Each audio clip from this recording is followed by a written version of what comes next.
नमस्कार। नारद संचार सकारात्मक सुर्खियों में आप सभी का हार्दिक स्वागत है।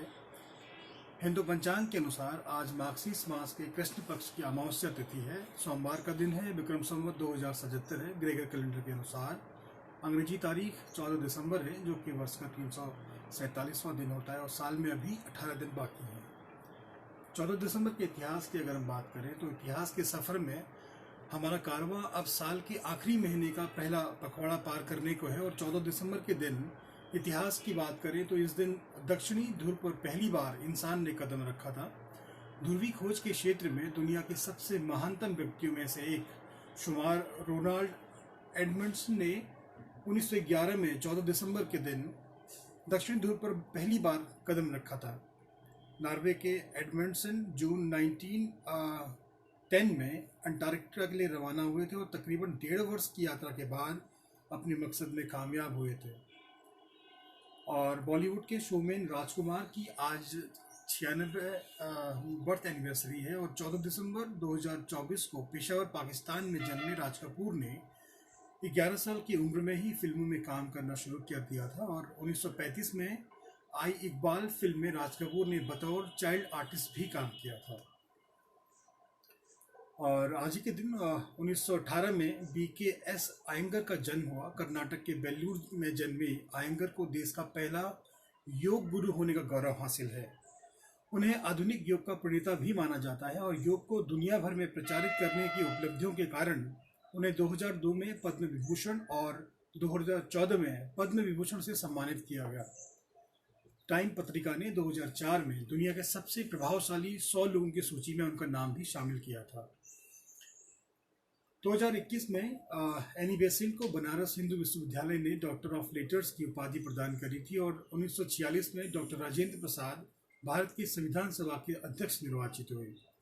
14 दिसंबर राष्ट्रीय ऊर्जा संरक्षण दिवस के रूप में भी मनाया जाता है। दरअसल दुनिया की जो आबादी है उसके साथ ऊर्जा की आवश्यकताएं भी बढ़ रही हैं और जिस गति से ऊर्जा की आवश्यकता बढ़ रही है, ऊर्जा के सभी संसाधनों के नष्ट होने की भी आशंका बढ़ रही है।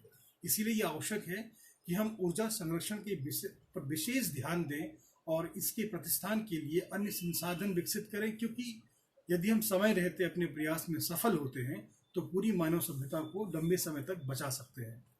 और रुक करते हैं आज के समाचारों की सकारात्मक सुर्खियों की ओर। राष्ट्रपति, उपराष्ट्रपति, प्रधानमंत्री और लोकसभा अध्यक्ष ने कल संसद भवन पर 2001 में हुए कायरतापूर्ण हमले को विफल करने में सर्वोच्च बलिदान देने वाले शहीदों को श्रद्धांजलि अर्पित करी। और केंद्र के नए कृषि कानून के खिलाफ किसानों के आंदोलन के बीच RSS से संबंध संगठन स्वदेशी जागरण मंच ने खामियों को दूर करने के लिए कानून में कुछ संशोधन करने का रविवार को सुझाव दिया है और जोर देकर कहा है कि सरकार इन कानूनों को नेक नियत से लाई है। स्वदेशी जागरण मंच द्वारा पारित एक प्रस्ताव के मुताबिक किसानों को न्यूनतम समर्थन मूल्य पर की गारंटी दी जानी चाहिए और MSP के नीचे खरीद को गैर कानूनी घोषित करना चाहिए। इसके साथ ही पड़ोसी देश बांग्लादेश सरकार ने सीरम इंस्टीट्यूट ऑफ इंडिया के साथ एक समझौते पर हस्ताक्षर किया है। इसके अनुसार serum institute of India Bangladesh को ऑक्सफोर्ड एस्ट्राजेनेका कोविड वैक्सीन की 3 करोड़ खुराकों की आपूर्ति करेगा।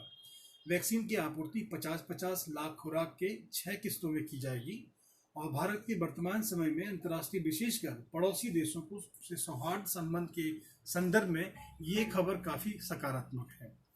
और वित्त मंत्री निर्मला सीतारमण अर्थव्यवस्था से जुड़े विभिन्न क्षेत्रों के विशेषज्ञों के साथ आज से नई दिल्ली में विचार विमर्श शुरू कर रही हैं। 2021-22 के आम बजट के सिलसिले में आयोजित की जा रही इन बैठकों का आयोजन वर्चुअल तरीके से किया जाएगा। और वित्त मंत्रालय ने कहा है कि श्रीमती सीतारमण बजट पूर्व पहला विचार विमर्श देश के शीर्ष उद्योगपतियों के साथ कर रही हैं।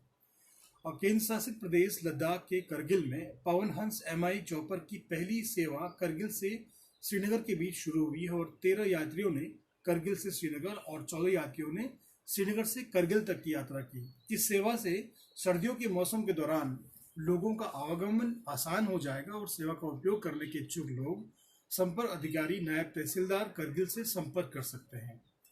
और उत्तर प्रदेश के मुख्यमंत्री योगी आदित्यनाथ ने कहा है कि सरकार किसानों के कल्याण और उन्हें लाभ पहुंचाने के लिए सभी कदम उठा रही है। उन्होंने कहा कि कृषि कानून पर किसान आंदोलन का समाधान केवल बातचीत से ही संभव है, न कि टकराव से। और आज देश भर से आरटीजीएस यानी रियल टाइम ग्रॉस सेटलमेंट सुविधा के जरिए फंड ट्रांसफर करने का लाभ 24 घंटे तक उठाया जा सकता है। आरबीआई ने इस सुविधा को आज से 24 पूरे 24 घंटे के लिए लागू कर दिया है। आरबीआई के इस ऐलान के बाद भारत दुनिया के चर्चित देशों में शामिल हो गया है जहां इतने बड़े ट्रांजैक्शन सिर्फ 24 घंटे में होते हैं। 16 साल पहले मार्च 2004 में सिर्फ 3 बैंकों के साथ आरटीजीएस सर्विस की शुरुआत हुई थी और अब इस सर्विस के साथ 337 बैंक जुड़ चुके हैं और आरटीजीएस के जरिए आप बैंक ब्रांच में जाकर या फिर सीधे घर बैठे तत्काल पैसे ट्रांसफर कर सकते हैं। आज के लिए इतना ही। कल सुबह फिर आपसे मुलाकात करते हैं। तब तक आप स्वस्थ रहें, मस्त रहें। आपका दिन शुभ हो। नमस्कार।